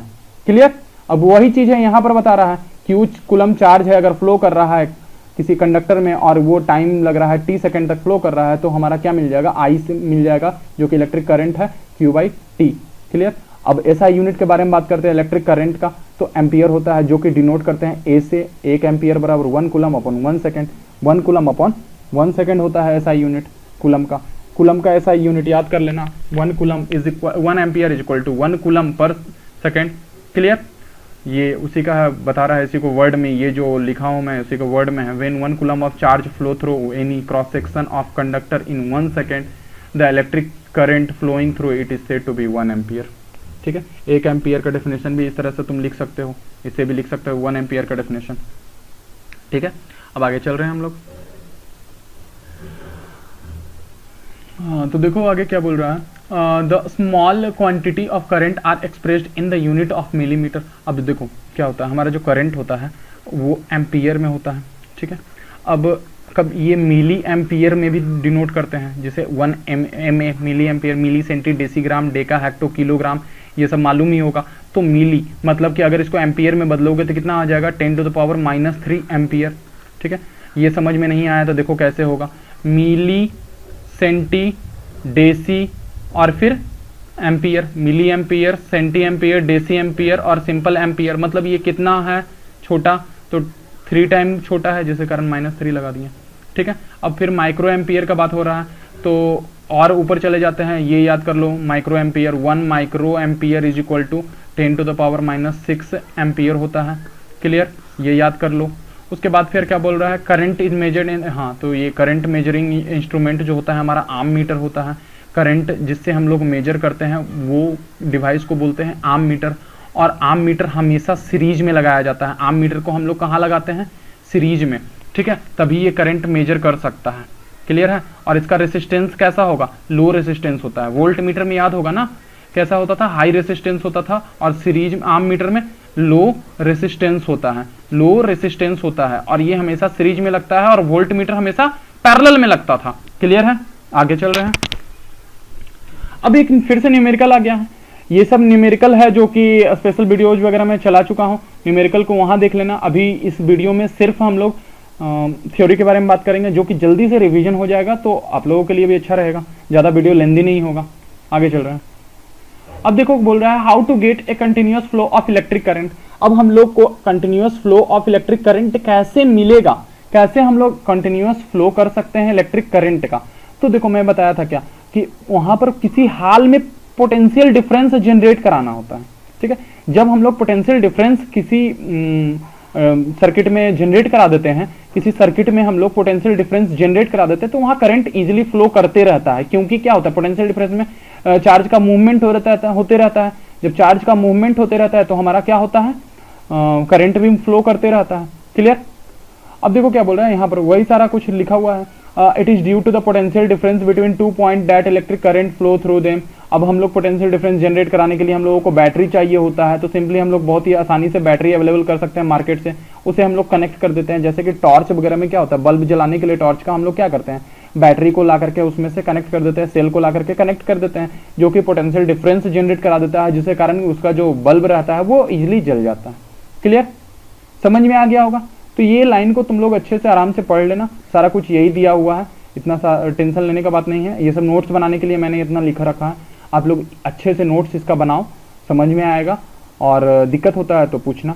ठीक है, अब देखो आगे क्या बात कर रहे हैं, due to chemical reaction going inside the cell. अब सेल जो हम लोग कनेक्ट करते हैं, जो सेल कहाँ कनेक्ट करते हैं पता है ना, सेल बैटरी में होता है, या ये सॉरी टॉर्च में हम लोग सेल कनेक्ट करते हैं, रिमोट में कनेक्ट करते हैं, रिमोट कंट्रोल जो होता है हमारा उसमें कनेक्ट करते हैं। उसके बाद घर में इन्वर्टर भी लगाते हैं, इन्वर्टर का जो आता है बैटरी, उसमें भी यही हाल होता है, सेल का ही बहुत सारे सेल को जोड़ करके एक बैटरी तैयार करते हैं, तो वो करता है। तो उसका काम क्या होता है कि वो मेंटेन करता है पोटेंशियल डिफरेंस को उसके टर्मिनल के अक्रॉस। ठीक है, उसके टर्मिनल के अक्रॉस, जैसे ये हमारा बल्ब है, ठीक है, अब इसके अक्रॉस पोटेंशियल डिफरेंस इस तरह से जनरेट कराना होता है, जिसके कारण ये जलेगा। क्लियर, आगे चल रहे हैं हम लोग। अब देखो यहाँ पर ये बल्ब के बारे में बात हो रहा है, फिर से ये बल्ब कैसे जलेगा वो फिर से देख लो, बताए थे उस दौरान, फिर से देख लो इसका कैसे जलना है, ये वर्क कैसे करेगा। देखो बल्ब कनेक्ट किए, यहाँ से 1.5 वोल्ट का सेल लगा दिया मैंने। सेल जब 1.5 वोल्ट का लगा दिया तो यहाँ से ये चार्ज इलेक्ट्रॉन जो फ्लो करते हुए यहाँ गया, ऐसे गया, अब यहाँ से इसमें से देखो जाएगा, ये जा रहा है, गया, इस तरह से फ्लो किया, करंट उधर से आ करके इसको ग्लो कराता है, और ये बहुत ज़्यादा ही क्विक इसका स्पीड होता है। ठीक है, अब ये देखो यहाँ से जैसे ही इलेक्ट्रॉन कंप्लीट हुआ सर्किट, ये यहाँ बल्ब जल गया। क्लियर है, आगे चलें। अब देखो क्या बोल रहा है, direction of electric current. Direction जो होगा हमारा इलेक्ट्रिक करंट का कैसे होगा, किधर होगा वो देखना है। तो डायरेक्शन देखो मैं बता रखा हूँ, डायरेक्शन बहुत ही इजी है, सिंपल है। ये हमारा वायर है, अगर इलेक्ट्रॉन जिस साइड मूव करता है, ठीक है, अगर सपोज इलेक्ट्रॉन इस साइड मूव कर रहा है तो करंट जो होगा उसके अपोजिट ही मूव करेगा हमेशा, ठीक है। करंट जो होगा हमारा हमेशा ही अपोजिट मूव करेगा। और अगर हम लोग सेल के बारे में बात करते हैं, इस तरीके का सेल होता है, ठीक है, तो इस तरह से हम लोग सेल का नोटेशन करते हैं। तो ये हमारा निगेटिव टर्मिनल होता है, ये पॉजिटिव टर्मिनल होता है। अब निगेटिव टर्मिनल से इलेक्ट्रॉन फ्लो करता है, ठीक है। जब इलेक्ट्रॉन हम फ्लो करते हुए कंप्लीट करके सर्किट इधर आता है, इधर इलेक्ट्रॉन पहुंच जाता है, तो करंट इधर से मूव करना शुरू कर देता है। क्लियर, करंट इस तरह से फ्लो करता है। क्लियर हो गया होगा। अब देखो क्या बोल रहा है, कन्वेंशनल डायरेक्शन। हाँ, लेकिन एक और बात इंपॉर्टेंट इसमें, पहले का मानना ये था ना कि जिस डायरेक्शन में पॉजिटिव चार्ज मूव करता है उसी के डायरेक्शन में हमारा इलेक्ट्रिक करंट मूव करता है, लेकिन एक्चुअली में पॉजिटिव चार्ज मूव ही नहीं करता है। क्लियर, एक्चुअल में क्या होता है, पॉजिटिव चार्ज मूव ही नहीं करता है, मूव करता है निगेटिव चार्ज, ठीक है। जब निगेटिव चार्ज मूव करता है तो लगता है कि क्या हमारा पॉजिटिव चार्ज उसके रिलेटिव मूव कर रहा है, ठीक है। एक्चुअली मूव नहीं करता, लेकिन अगर इसको रिलेटिव में देखें तो ये भी तो मूव कर रहा है ना, क्योंकि जब भी मूवमेंट का बात होता है तो रिलेटिव पोजीशन पे ही बात होता है। एक मूव कर रहा है तो दूसरे उसके लिए मूव कर रहा है, इस तरह का हो जाता है। क्लियर हो रहा है, अपना पोजीशन चेंज करना मतलब मूवमेंट ही होता है। अब देखो क्या बात हो रहा है यहाँ पर, conventional direction of electric current is from positive terminal of a cell to the negative terminal through the outer circuit. Conventional direction electric current का होगा हमारा positive terminal of a cell से नेगेटिव टर्मिनल, लेकिन actual में क्या होता है, electron flow करता है नेगेटिव टर्मिनल से पॉजिटिव टर्मिनल में, which is opposite to the direction of conventional current. Actual में तुम्हारा इलेक्ट्रॉन ही मूव करता है, मैंने जैसे बता रखा हूँ। ये क्लियर हो गया होगा सबको। आगे चलते हैं अब हम लोग। अब यहाँ पर देखो ये कॉपर वाला केस है, वो देख लो फिर से। इसमें क्या हो रहा है, कॉपर वायर लगाया था मैंने, फिर यहाँ करंट निगेटिव टर्मिनल से निकल रहा है इलेक्ट्रॉन, निगेटिव से इलेक्ट्रॉन देखो निकल करके ये फ्लो करते हुए पॉजिटिव में गया, पॉजिटिव में गया, यहाँ से तुम्हारा इलेक्ट्रिसिटी, तुम्हारा इलेक्ट्रिक करंट निकला और ये जा रहा है, मतलब कि अपोजिट डायरेक्शन दिख गया ना, अपोजिट दिख गया। आगे चलते हैं। अब देखो बोल रहा है how the current flow in wire. अब वायर में कैसे फ्लो करता है वो अब बात आ रहा है। तो वायर में कैसे फ्लो करेगा सोचो। तो मेटल वायर में फ्री इलेक्ट्रॉन होता है और उसमें हम पोटेंशियल डिफरेंस अप्लाई कर देते हैं, कैसे, सेल या बैटरी लगा करके। तो जब फ्री इलेक्ट्रॉन पोटेंशियल डिफरेंस मिल जाता है तो वो इलेक्ट्रॉन मूव करने लग जाता है। क्लियर है। तो फ्री इलेक्ट्रॉन कैसे मूव कर रहा है, तो उसको पोटेंशियल डिफरेंस अप्लाइड कर देते हैं, अप्लाइड अक्रॉस द एंड। जैसे ही हम लोग पोटेंशियल डिफरेंस लगा देते हैं वैसे ही वो मूव करना शुरू हो जाता है। उसके बाद क्या बोल रहा है, when the metal wire has not be connected to a source of electricity, अगर हम लोग मेटल वायर नहीं कनेक्ट करेंगे like cell or a battery, then the electron present in it move at random in all the direction between the atom of the metal। अगर हम लोग wire connect नहीं करेंगे, मेटल वायर नहीं करेंगे, तो वो जैसे तैसे इलेक्ट्रॉन मूव करना शुरू कर देगा पोटेंशियल डिफरेंस में, तब भी मूव करेगा, लेकिन जैसे तैसे मूव कर देगा, कोई फिक्स उसका वे नहीं होगा मूव करने का, जिसके कारण कि हम लोगों को इलेक्ट्रिसिटी हम लोगों को नहीं मिल पाएगा। क्लियर, इसी कारण से हम लोग वायर को यूज करते हैं। क्लियर है, ये इंपॉर्टेंट पॉइंट है, समझने लायक पॉइंट है। उसके बाद क्या बोल रहे हैं हम लोग आगे, when a source of electricity like cell और a battery is connected between the end of the metal wire, then an electric force act on the electron present in the wire. जब हम लोग देखो when a source of electricity, जब कोई source हमारा electricity का like cell में अगर बैटरी कनेक्ट वगैरह कर देते हैं, तो मेटल वायर जो होता है एंड में जो फोर्स लगाता है इलेक्ट्रॉन प्रेजेंट, वो जो इलेक्ट्रॉन प्रेजेंट होता है उस पर एक फोर्स लगता है। क्लियर। अब देखो क्या है, since the electron are negative charge they start moving in the negative end of the positive of the wire. Negative charge electron वो नेगेटिव से पॉजिटिव की तरफ मूव करना शुरू कर देगा। क्लियर है, आगे चल रहे हैं, आगे देखना। अब बात हो रहा है इलेक्ट्रिक सर्किट का। इलेक्ट्रिक सर्किट अब हमारा क्या होता है, तो सर्किट वेरी सिंपल होता है, ध्यान देना। एक पाथ क्रिएट किया जाता है जिसमें कि वायर का यूज करते हैं, कुछ रेसिस्टेंस का यूज करते हैं। अब रेसिस्टेंस क्या यूज करेंगे, तो इलेक्ट्रिक बल्ब ले सकते हैं, फैन ले सकते हैं, सारे में रेसिस्टेंस होता है, वो हो जाता है। फिर हम लोग स्विच लेते हैं, उसके बाद फिर पोटेंशियल डिफरेंस जनरेट करने के लिए बैटरी या सेल लेते हैं, बन गया हमारा। कभी कभी हम लोग थोड़ा सा कॉम्प्लेक्स बनाना शुरू करते हैं तो वोल्ट मीटर आम मीटर भी कनेक्ट कर देते हैं। जैसे कि यहाँ पर देखो इसमें कनेक्टेड है, ये वोल्ट मीटर कनेक्टेड है, ये आम मीटर कनेक्टेड है, सर्किट बन गया। रेसिस्टेंस भी है हमारा, रेसिस्टेंस की जगह बल्ब भी ले सकते हो, कुछ भी ले सकते हो। ये सेल हमारा हो गया। यहाँ पर बल्ब वाला केस है, वो देख लो, बैटरी लगा दिया है, स्विच लगा दिया है। क्लियर है, ये यही हमारा इलेक्ट्रिक सर्किट होता है। एग्जाम में आ जाता है एक सर्किट भी बनाने के लिए, सारा कुछ दे देगा कि इतना वोल्ट रेसिस्टेंस है, एक सेल है, एक बैटरी है, मतलब सेल है, या फिर बैटरी है, फिर स्विच है, और फिर क्या है, वोल्ट मीटर है, आम मीटर है, एक सर्किट बना के दिखाओ। इस तरीके से क्वेश्चन आता है, 2 नंबर वाले में मिल जाता है, अच्छे से बना देना, इसी तरीके से बना देना। क्लियर है? आगे चलते हैं। अब देखो सिंबल, अब कुछ कुछ होता है इलेक्ट्रिकल कंपोनेंट का, क्या क्या सिंबल होता है वो देख लो। तो सबसे पहले सिंबल में क्या हो जाता है हमारा, कनेक्टिंग वायर, कनेक्टिंग वायर होता है इस तरीके से। फिर बल्ब या लाइट जो भी होता है, बल्ब इस तरीके से हम लोग यूज करते हैं। कलर में बदल रहा हूं, ये हो गया हमारा वायर। फिर ये हमारा बल्ब इस तरह से, बैटरी, उसके बाद स्विच, फिर इलेक्ट्रिक मोटर को हम लोग इस तरह से डिनोट करते हैं, रेसिस्टेंस को इस तरीके से, और इस तरह से भी कर सकते हैं, आम मीटर, वोल्ट मीटर और इलेक्ट्रिक बेल। ठीक है, इस तरह से। अब एक और जान लो, इस तरीके से हम लोग एक रेओस्टेट का यूज करते हैं। ठीक है, रेओस्टेट, जो कि रेओस्टेट क्या होता है, वो वेरिएबल रेसिस्टेंस कहलाता है। वेरिएबल रेसिस्टेंस मतलब कि हम लोग रेसिस्टेंस बढ़ा भी सकते हैं, घटा भी सकते हैं, उसी को हम लोग रेओस्टेट बोलते हैं। क्लियर हो गया? ये सारा कुछ क्लियर हो गया। इसे पढ़ लेना, कुछ है नहीं इसमें, सब कुछ यही दिया हुआ है, फिगर वाला ही। और नोट्स जरूर बनाते जाना। नोट्स क्या होगा कि ये एग्जाम के टाइम में बहुत ज्यादा इंपॉर्टेंट रोल प्ले करेगा। ठीक है, अब देखो क्या बोल रहा है, battery is a combination of 2 cell connected in series. Battery जो होता है हमारा कॉम्बिनेशन होता है 2 सेल का, जो कि कनेक्टेड होता है सीरीज में। देखो किस तरीके से, समझ में आया? देखो मिनिमम 2 सेल, एक सेल और ये दूसरा सेल, मिनिमम 2 सेल चाहिए होता है तभी ये बैटरी बनता है। मैक्सिमम कितना भी लगा सकते हो, कोई फर्क नहीं पड़ने वाला है। ठीक है, वेरिएबल रेसिस्टेंस देखो मैं बताया, रेओस्टेट होता है, इस तरह का फिगर बनता है उसका। फिर रेओस्टेट का हम लोग यूज क्यों करते हैं, क्योंकि ये वोल्टेज, जो चेंजिंग वोल्टेज सोर्स में हम लोग रेओस्टेट का यूज करते हैं। इसमें क्या होता है कि हम लोग रेसिस्टेंस का वैल्यू को कम कर सकते हैं, ज्यादा कर सकते हैं, तो हम लोग करंट जो चेंज होता है उसको भी हम लोग एडजस्ट कर सकते हैं। क्लियर है? आगे चल रहे हैं। अब देखो ओम्स लॉ, बहुत सारे बच्चों का यही क्वेश्चन रहता है, what is Ohm's law. Ohm's law होता क्या है? तो ओम्स लॉ देखो क्या होता है, ओम्स लॉ एक रिलेशनशिप देता है करंट का मतलब करंट को कैसे डिनोट करते हैं, आई से, और पोटेंशियल डिफरेंस का जो कि भी से। तो ओम्स लॉ ये बताता है, रिलेशनशिप जनरेट करता है आई और भी में। ठीक है, तो ओम्स लॉ के अनुसार क्या होता है, ये ध्यान दो, ये स्टेटमेंट आता है, ये स्टेटमेंट लिखना पड़ेगा एग्जाम में। देखो क्या बोल रहा है, at constant temperature the current flowing through a conductor is directly proportional to the potential difference across its end। एक कांस्टेंट टेम्परेचर पर T को कांस्टेंट कर दो, ठीक है, T को कांस्टेंट कर दो, और जो करंट फ्लोइंग थ्रू एक कंडक्टर होगा, करंट जो फ्लो करेगा वो डायरेक्टली प्रोपोर्शनल होगा किसके, उसके पोटेंशियल डिफरेंस का। मतलब I directly proportional to V या V directly proportional to I।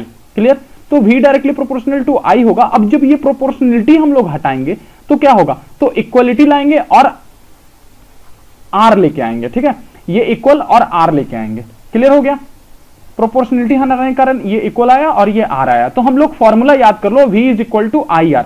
ये हमेशा अपने तुम्हारे जमान पर रहना चाहिए ये फॉर्मूला, ये भूले तो मतलब कि गया, बहुत सारा क्वेश्चन गया। ठीक है, क्योंकि बहुत ही सिंपल क्वेश्चन इस फॉर्मूले पर आ जाता है, जिसमें कि I करंट होता है, R रेसिस्टेंस होता है, V पोटेंशियल डिफरेंस होता है। समझ में आ गया होगा ओम्स लॉ। अगर अभी भी ओम्स लॉ प्रॉब्लम है तो फिर से टेलीग्राम ऑप्शन है, वहां से जुड़ो, पूछो मेरे से। आगे चल रहे हैं।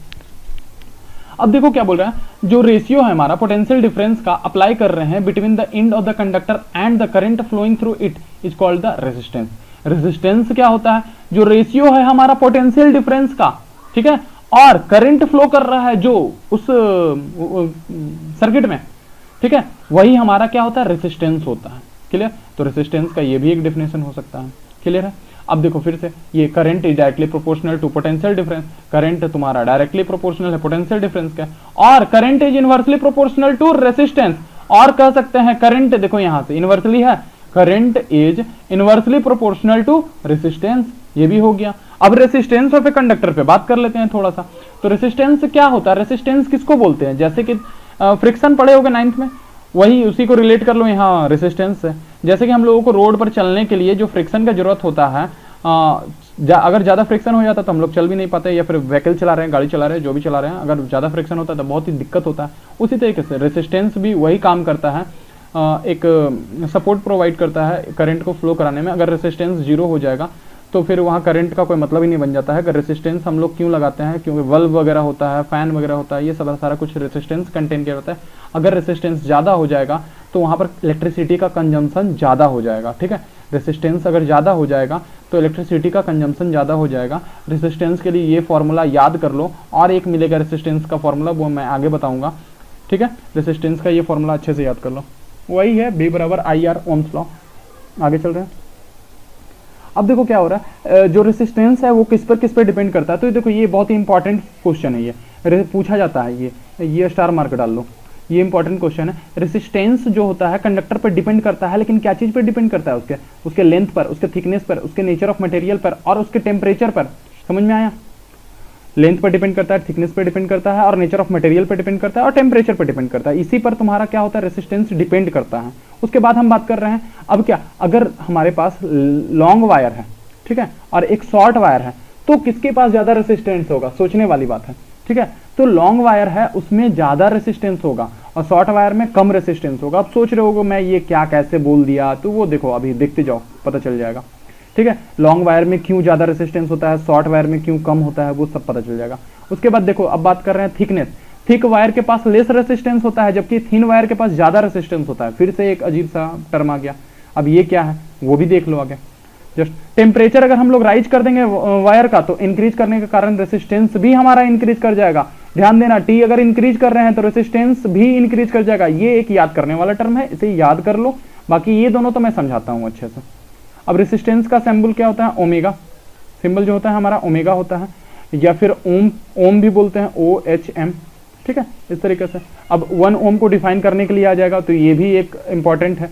1 ओम को कैसे हम लोग डिफाइन करेंगे? तो देखो, 1 ohm is the resistance of a conductor such that when a potential difference of 1 volt, जब हमारा पोटेंशियल डिफरेंस 1 वोल्ट जो है अप्लाई किया जाता है टू इट्स एंड, उसके एंड्स में a current of 1 ampere flow through it, तो हमारे उसके बीच में क्या होगा? 1 एम्पियर का करंट फ्लो करेगा। जब 1 वोल्ट पोटेंशियल डिफरेंस हम लोग अप्लाई करेंगे, V इज इक्वल टू क्या पढ़ रखे, R इज इक्वल टू क्या होता है? V/I। जब 1 वोल्ट पोटेंशियल डिफरेंस अप्लाई करेंगे तो हमारा क्या होगा? 1 एम्पियर करंट का जरूरत होगा, वही हमारा दे देगा 1 ओम रेसिस्टेंस। क्लियर है ना? यहां तक तो क्लियर हो गया होगा, यहां तक उम्मीद है कि कोई दिक्कत नहीं होगा। आगे चल रहे हैं हम लोग। फिर से एक न्यूमेरिकल आ गया है। न्यूमेरिकल को फिर से मैंने बोला है कि न्यूमेरिकल स्पेशल वीडियो में देख लो। ये सिर्फ इसमें हम लोग थ्योरी ही कंप्लीट करेंगे। देखो क्या है, गुड कंडक्टर, रेसिस्टेंस और इंसुलेटर, ये भी आ जाता है लिखने के लिए ये सब के बारे में। तो देखो मैं इसे बता देता हूँ, इसे तुम लोग अच्छे से पढ़ लेना एक बार। इसमें इतना लंबा चौड़ा क्या दिया हुआ है, डरने वाली कोई बात नहीं है। गुड कंडक्टर क्या होता है वो ध्यान से सुनो। गुड कंडक्टर उसे बोलते हैं जिसमें कि करंट बहुत ही अच्छे से फ्लो करे, ठीक है, इजीली फ्लो करके चला जाए करंट, वो हमारे लिए गुड कंडक्टर होता है। इसमें करंट का कंजम्पशन कम हो, करंट कम खर्च हो, वही हमारे लिए गुड कंडक्टर होता है, ठीक है। अब बात हो रहा है रेसिस्टर। रेसिस्टर मतलब कि क्या होता है, हम लोग क्यों यूज करते हैं रेसिस्टर का? अच्छा, इसका क्यों यूज करते हैं? क्योंकि हम लोगों को करंट कम खर्च हो और हम लोगों को अच्छे से लाइट, फैन, मतलब सब कुछ चले। रेसिस्टर का हम लोग क्यों यूज करते हैं? रेसिस्टर होता क्या है? तो वैसा कह सकते हैं अप्लायंसेस जिसमें कि हाई रेसिस्टेंस हो। इसमें रेसिस्टेंस कैसा होता है? हाई हो, लेकिन इसमें करंट फ्लो करे, ठीक है, करंट फ्लो करे। रेसिस्टेंस हाई हो लेकिन करंट फ्लो करे, ठीक है ना, करंट के लिए ये फ्लो करे, तो वही हमारा रेसिस्टर होता है। जैसे कि सोचो कहाँ यूज होता है रेसिस्टर, ये सोच रहे हो, तो रेसिस्टर जो गीजर, वाटर हीटर, ये सब होता है। उसके बाद फिर जो सर्द के मौसम में हीटर हम लोग यूज करते हैं ना, वो हो जाता है। फिर एक इमर्सन क्या बोलते हैं उसे, एक रॉड होता है जिसे पानी गर्म किया जाता है, वो रॉड का भी हम लोग बना होता है, यही रेसिस्टर ही होता है। जैसे यहाँ देख लो क्या क्या है, नाइक्रोम, मैग्नानीन, कॉन्स्टाटैन, ये सब हमारा हाई रेसिस्टेंस वाला होता है, उसी ही रेसिस्टर बोलते हैं, ठीक है। और इससे बहुत सारे इलेक्ट्रिकल डिवाइसेस बनाया जाता है, जो कि बता दिया हूँ मैंने क्या क्या होता है। ज़्यादातर जो हीटर का काम होता है ना, इसी चीज़ का बना होता है, ये सब मटेरियल का ही बना होता है, इसे ही रेसिस्टर बोलते हैं। अब लास्ट हमारा इंसुलेटर होता है। इंसुलेटर क्या होता है? तो इससे करंट जो है ना फ्लो ही ना करे, करंट जो हो इसमें फ्लो ही ना करे। और इसका रेसिस्टेंस कैसा होता है, रेसिस्टिविटी इसका कैसा होगा? तो इनफाइनाइटली हाई इलेक्ट्रिकल रेसिस्टेंस होता है इसका, ठीक है। इसका जो रेसिस्टेंस होता है बहुत ही ज्यादा होता है, इतना ज्यादा होता है कि करंट इसमें फ्लो ही नहीं करता है, जिसके कारण इसे इसका नाम इंसुलेटर पड़ गया है। और एग्जाम्पल में रबड़ आ जाता है, ग्लास आ जाता है, ठीक है, प्लास्टिक आ जाता है, ये सब आ जाता है। आगे चलते हैं। फैक्टर इफेक्टिंग अब क्या है, तो ये देखो एक जल्दी में इसको मैं समझाता हूं। फैक्टर इफेक्टिंग इतना लंबा चौड़ा इसको भी मत देखो, देखो क्या होता है समझ जाओगे एक बार में। R is equal to rho L upon A. अगर ये फॉर्मूला समझ गए तो ये सारा कुछ उसी का लिखा हुआ है, ठीक है, इसे भी समझ जाओगे। तो सबसे पहले हम लोग क्या बोलेंगे, R जो है directly proportional to rho, R जो है डायरेक्टली प्रोपोर्शनल टू L, और R जो है इनवर्सली प्रोपोर्शनल टू A, ठीक है। पीछे जो मैंने क्या क्या बोला था याद करो, जो वायर का लेंथ बढ़ गया तो रेसिस्टेंस क्या हो गया, बढ़ गया। वायर का एरिया मतलब एरिया क्या हो गया, क्रॉस सेक्शनल एरिया का बात कर रहे थे। अगर पतला हो गया तो रेसिस्टेंस बढ़ गया। तो बोल रहा था मैं कि कंफ्यूज हो जाओगे, यहां देखो क्लियर हो जाएगा। जो हमारा रेसिस्टेंस होता है ना, रो पर डिपेंड करता है। अब रो क्या होता है, रेसिस्टिविटी होता है, मतलब कि मटेरियल हम लोग कैसा ले रहे हैं, ये कैसा रेसिस्टिविटी शो कर रहा है, वही होता है, उस पर डिपेंड करता है। अब रेसिस्टेंस किस पर और डिपेंड करता है, तो लेंथ पर, कितना लंबा हम लोग वायर ले रहे हैं, ठीक है। जितना ज्यादा लंबा वायर लेंगे उतना ही ज्यादा उसका रेसिस्टेंस होगा। फिर क्रॉस सेक्शनल एरिया पर हम लोग जितना ज्यादा मोटा लेंगे वायर, ठीक है, जितना ही ज्यादा मोटा लेंगे वायर उतना ही रेसिस्टेंस हमारा क्या मिलेगा, कम मिलेगा, छोटा मिलेगा। और जितना ही एरिया हम लोग छोटा लेंगे उतना ही बड़ा हम लोगों को रेसिस्टेंस मिल जाएगा। क्लियर? ये क्लियर हुआ कि नहीं हुआ? नहीं हुआ है तो फिर से सुन लो। रेसिस्टेंस जो होता है रेसिस्टिविटी पर डिपेंड करता है, रो पर, लेंथ पर डिपेंड करता है, वायर के लेंथ पर, और cross sectional area. Cross sectional area क्या होता है, देखो ये वायर है, ये उसका मोटाई हो गया वायर का। अब जो मोटाई हो गया वायर का वो क्या होता है, cross sectional area. Cross sectional area कहते हैं उसे। तो ये वायर जितना ज्यादा मोटा लेंगे उतना ही उसका रेसिस्टेंस क्या होगा, कम होगा। अब समझ में आ गया होगा। तो लेंथ पर डिपेंड कर रहा है, क्रॉस सेक्शनल एरिया पर डिपेंड कर रहा है, नेचर पर डिपेंड कर रहा है, एक टेम्परेचर पर भी डिपेंड करता है। तो जो मैंने बताया था, टेम्परेचर बढ़ गया तो रेसिस्टेंस भी क्या होता है, बढ़ जाता है। इंपॉर्टेंट है, ये भी नोट कर लो। तो effect of length of conductor है, तो ये सब कुछ मैं बता दिया। लेंथ पर कैसे इफेक्ट कर रहा है, अगर लेंथ हम लोग डबल करेंगे, लेंथ अगर हम लोग डबल करेंगे, इसको इरेज कर रहा हूं मैं, लेंथ अगर हम लोग डबल कर देंगे तो रेसिस्टेंस कितना चेंज होगा, लेंथ अगर हम लोग हाफ कर देंगे तो रेसिस्टेंस कितना चेंज होगा, सारा कुछ निकाल सकते हो किस पर, R बराबर rho L by A. Clear है? आगे चल रहे हैं। लेकिन कुछ कुछ याद कर लेना, जैसे कि लॉन्ग वायर जो रहेगा उसका रेसिस्टेंस क्या होगा, हमारा बहुत ही ज्यादा होता है, शॉर्ट वायर का रेसिस्टेंस कम होता है। अब देखो क्या है, एरिया पर डिपेंडेंट है, वो भी मैं बता दिया। अगर एरिया बढ़ रहा है तो रेसिस्टेंस क्या हो जाएगा, हमारा घट जाएगा। एरिया घट रहा है, रेसिस्टेंस बढ़ जाएगा। जैसे कि एक देखो, एक ये वायर है और एक ये वायर है, ठीक है, ये हमारा दो टाइप का वायर है। इसका एरिया क्या है, क्रॉस सेक्शनल एरिया बहुत ही कम है, इसका कुछ ज्यादा है। कुछ ज्यादा क्या, बहुत ज्यादा है। तो रेसिस्टेंस क्या होगा, इसका बहुत ही कम और इसका बहुत ही ज्यादा। क्लियर है? समझ में आ गया होगा। आगे चलते हैं। हाँ, एक चीज और, जो एरिया होता है ना वो रेडियस के स्क्वायर पे डिपेंड करता है। क्यों? क्योंकि देखो क्रॉस सेक्शनल एरिया है ना, तो ये सर्कुलर एरिया होता है, तो देखो तो पाई आर स्क्वायर होता है, तो आर स्क्वायर पर डिपेंड करता है। तो हम लोग क्या बोल सकते हैं, रेसिस्टेंस जो है inversely proportional to R square भी बोल सकते हैं। क्लियर है? ये भी आगे चल रहे हैं, इसको पढ़ लेना, नोट कर लेना, सब कुछ वही है, मैं बता दिया हूं। और ये इंपॉर्टेंट पॉइंट है, ये नोट कर लो। देखो अगर हम लोग क्रॉस सेक्शनल एरिया का मतलब वायर का क्रॉस सेक्शनल एरिया डबल कर रहे हैं तो रेसिस्टेंस हाफ हो जाएगा, और क्रॉस सेक्शनल एरिया को अगर आधा कर रहे हैं तो रेसिस्टेंस डबल हो जाएगा। क्लियर है? ये पॉइंट को रट सकते हो, निकाल सकते हो, जैसा अच्छा लगे। आगे चल रहे हैं।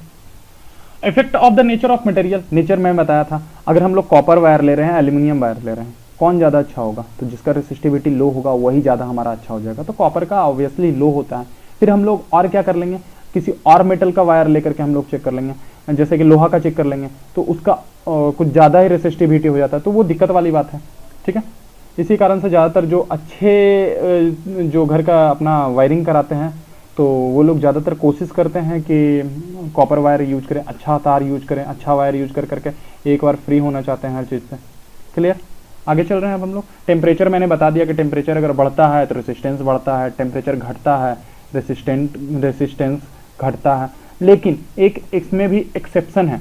देखो रेसिस्टेंस ऑफ मैग्नानीन, कॉन्स्टाटैन, नाइक्रोम, ये टेम्परेचर बढ़ने या घटने पर अनअफेक्टेड रहता है, क्योंकि ये सब देखो हाईली रेसिस्टिव कह सकते हैं कि मटेरियल हो जाता है, जिसका कि हम लोग यूज करते हैं किस चीज़ में, बहुत सारे इलेक्ट्रिकल अप्लायंसेस में यूज करते हैं इसके भी। आगे देखते हैं अब हम लोग। ये थोड़ा सा याद रखना, ये एक वीडियो में मैं कोशिश कर रहा हूँ कि पूरा इलेक्ट्रिसिटी पूरा थ्योरेटिकल पार्ट खत्म कर दूँ, इस कारण से ये थोड़ा लंबा हो जाएगा, तो पूरा देखो, अच्छा लगेगा। दिक्कत होगा तो फिर मैं हूँ। अब रेसिस्टिविटी देखो, ये भी एक बार में समझ में आ जाएगा। R बराबर रो L बाई ए, ठीक है, ये निकालना है। तो क्या होगा, क्रॉस मल्टीप्लाई करो, R को A के साथ कर दिए क्रॉस मल्टीप्लाई, R A, और L को नीचे कर दो, ये आ गया। अब पूछ देता है रेसिस्टिविटी किसके प्रोपोर्शनल है, R के। रेसिस्टिविटी किसके प्रोपोर्शनल है, A के। रेसिस्टिविटी किसके इनवर्सली प्रोपोर्शनल है, L के। ये हो गया क्लियर। इससे बहुत सारा न्यूमेरिकल आता है, वो बना सकते हो, बन जाएगा। और यहाँ एक चीज और, ये स्पेसिफिक रेसिस्टेंस भी बोलते हैं हम लोग इसे, रेसिस्टिविटी को स्पेसिफिक रेसिस्टेंस भी बोलते हैं। क्लियर है, आगे चलो। वही चीज है। अब एक चीज और ध्यान देना, रेसिस्टिविटी का यूनिट भी निकालने बोल दिया जाता है। इसका यूनिट कैसे निकालोगे, तो देखो क्या था, आर ए बाई एल था ना, अभी पीछे मैंने निकाला, यहाँ भी देख लो आर ए बाई एल है। तो आर की जगह क्या होता है, लिखो ओम। एरिया ए की जगह क्या होता है, meter square, area meter square में होता है ना। और फिर लेंथ की जगह क्या होता है, मीटर। मैंने ये अपना ऑब्जेक्ट मतलब क्वेश्चन सेशन में करवाया रखा हूँ, ये देख लो। देखो तो ओम मीटर, ये आ गया यूनिट। ये पूछता है, बहुत बार पूछा गया है ये क्वेश्चन। तो ये हो गया। अब रेसिस्टिविटी का डेफिनेशन है, देख लो ये रेसिस्टिविटी का डेफिनेशन क्या होता है। तो resistivity of a substance is numerically equal to the resistance of rod substance which is 1 meter long and 1 square meter in cross sectional. मतलब बोल रहा है ना कि रेसिस्टिविटी जो होता है ना, वो रेसिस्टेंस के बराबर होता है। कब, जब हमारा cross sectional area 1 meter square कर देंगे और लेंथ को 1 मीटर कर देंगे। तो सोचो U1 1 खत्म, R बच गया। क्लियर है, ओम मीटर से डिनोट करते हैं। आगे बढ़ते हैं। अब यहाँ पर बहुत सारा चीज का रेसिस्टिविटी दिया हुआ है, ये देख लो एक नज़र। इंपॉर्टेंट उतना ज़्यादा है नहीं, क्योंकि जो अगर पूछ देगा एग्जाम में तो ये दे देगा रेसिस्टिविटी। जो ये डाटा दिख रहा है ना इतना लंबा सा, ये सब जो डाटा दिख रहा है ना, ये सब दे देगा क्वेश्चन में। ये उतना ज़्यादा इंपॉर्टेंट नहीं है। आगे चल रहे हैं।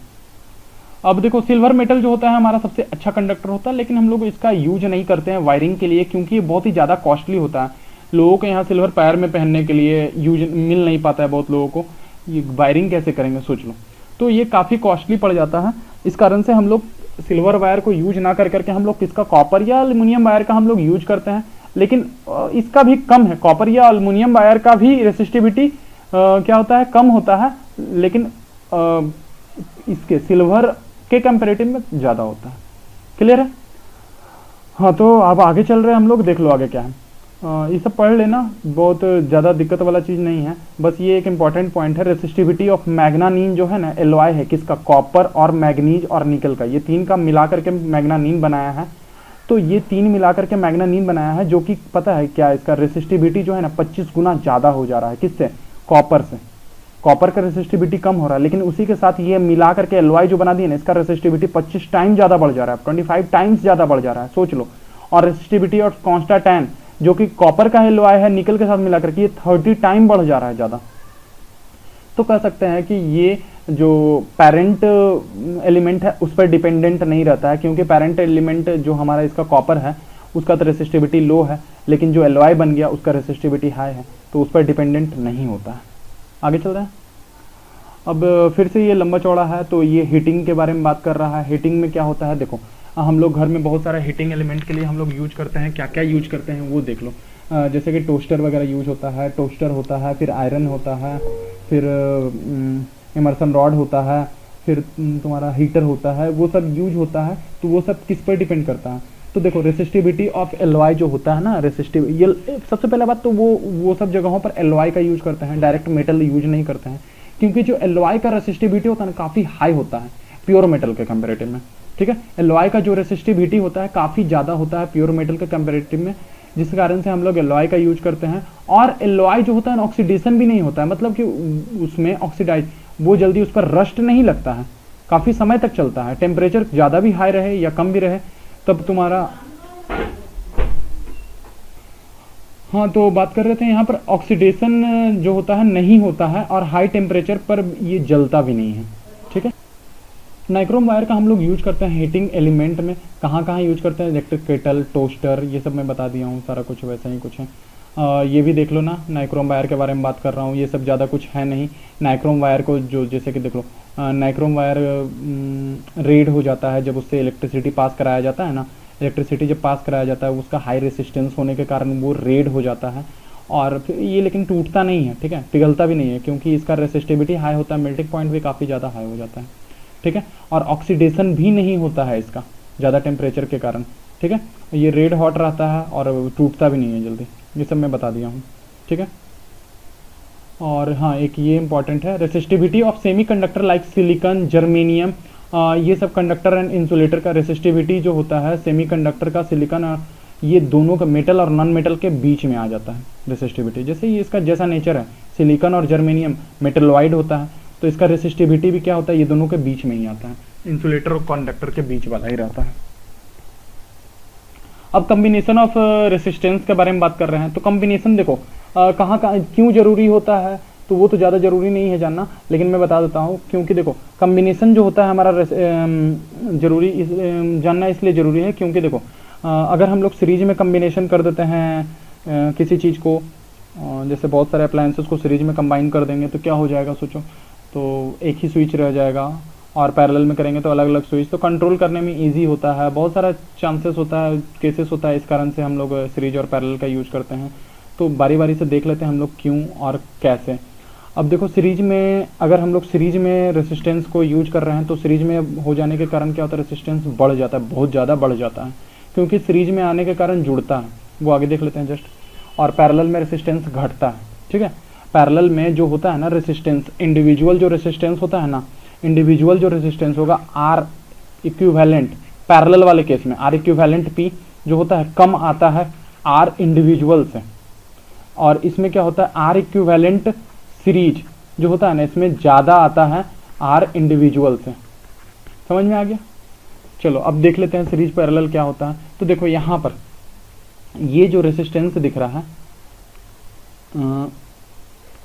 ये जो रेसिस्टेंस दिख रहा है, ये सारा क्या है, ये एक साथ एंड टू एंड कनेक्टेड है ना, एंड टू एंड कनेक्टेड है, मतलब ये सारा सीरीज में है, सारा सीरीज में है। तो इसे हम लोग कैसे सॉल्व करेंगे तो वो जान लो। तो आर इक्विवेलेंट क्या होगा, R1 plus R2 plus R3 plus R4, यही हो जाएगा हमारा एंड टू एंड कनेक्टेड होने के कारण ये हमारा इक्विवेलेंट निकल जाएगा।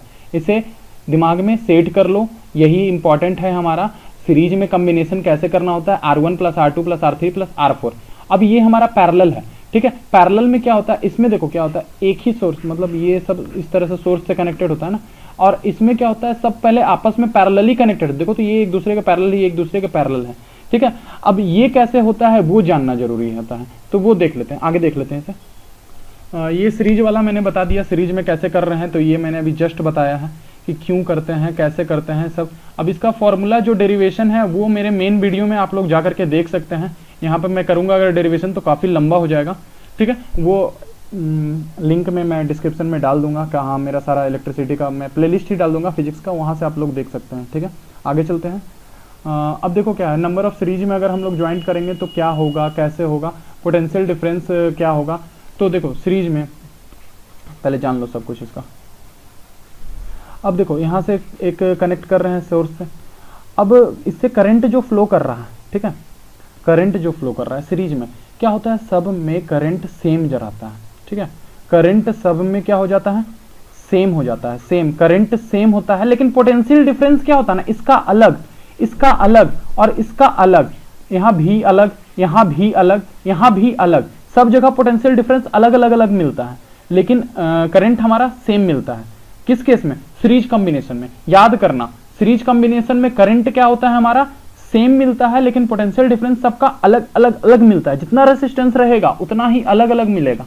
ठीक है, अब ये इतना सारा लिखा हुआ जो है टर्म, वो सारा कुछ इसी टर्म, ये जो मैं बता रहा हूँ वही है। थोड़ा सा लेंथी, नोट्स बनाने के लिए बहुत अच्छा है, बना लो नोट्स।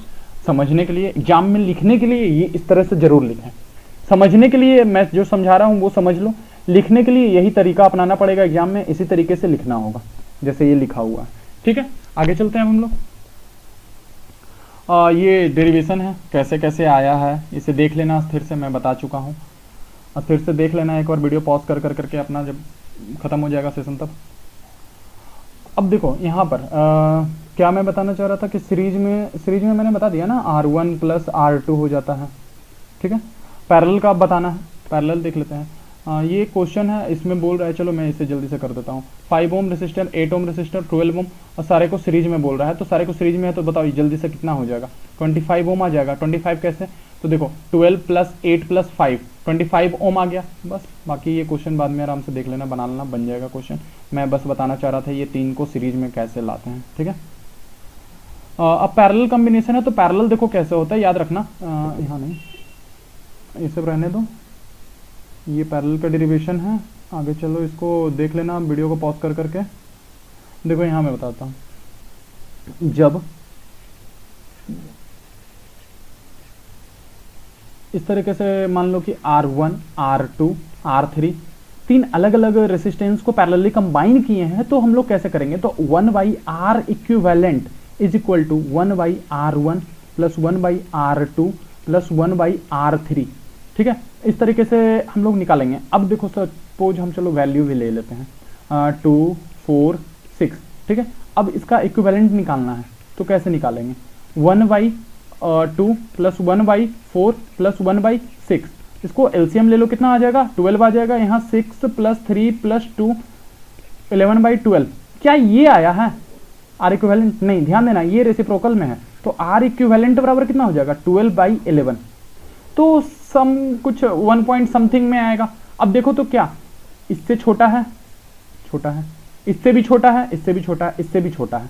अगर यही चीज को हम लोग सीरीज में ऐड कर देते तो 2, 4, 6 सबको ऐड करो, 2 plus 4 plus 6 is equal to कितना आ जाएगा, 12 ओम। तो ये सीरीज में ऐड होने के कारण देखो तो इससे ये बड़ा है, इससे भी बड़ा है, इससे भी बड़ा है। मैंने बताया था पीछे, जब सीरीज में होता है तो इंडिविजुअल रेसिस्टेंस से बड़ा हो जाता है, जब पैरेलल में होता है इंडिविजुअल रेसिस्टेंस से छोटा हो जाता है। ये क्लियर हो गया। चलो, पैरेलल कॉम्बिनेशन, सीरीज कॉम्बिनेशन भी समझ में आ गया। न्यूमेरिकल सारा बन जाएगा इससे। बनाना, प्रैक्टिस करना, प्रॉब्लम होगा अरेंज करना। ये न्यूमेरिकल है, इसे पॉज करके आराम से बनाना।